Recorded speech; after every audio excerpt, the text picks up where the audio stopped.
युगेंद्र पवार यांचा आज मुंबईमध्ये साखरपुडा होतोय। युगेंद्र पवार यांच्या साखरपुड्यासाठी पवार कुटुंब एकत्र आलेलं पाहायला मिळतंय।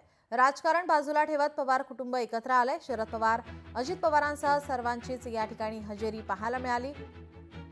युगेंद्र पवार यांचा साखरपुडा आणि यासाठी आता सर्वच पवार कुटुंबीय या ठिकाणी एकत्रित पाहायला मिळाले। शरद पवार, सुप्रिया सुळे या कार्यक्रमासाठी उपस्थित। शरद पवार, अजित पवारांसह सर्वांचीच या ठिकाणी या कार्यक्रमाला हजेरी लावलेली पाहायला मिळते। आपले प्रतिनिधी चेतन ननावरे आपल्यासोबत फोन लाईनवरून जोडले। चेतन, काय अधिकची माहिती? निश्चितच कनिष्का कुलकर्णी सोबत आज योगेंद्र पवार यांचा हा साखरपुडा संपन्न होत आहे आणि या सोहळ्यासाठी आता आपण पाहत आहोत की राष्ट्रवादीमध्ये जरी फूट पडली असली तरी पवार कुटुंबातील अखंडता आहे ती या ठिकाणी पाहायला मिळत आहे।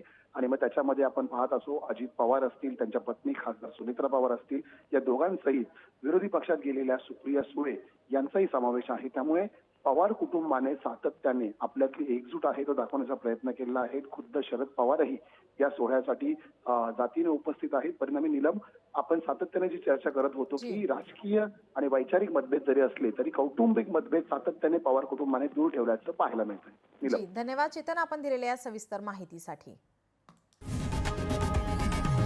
लोकशाही मराठी ऐका, पहा, जागरूक रहा।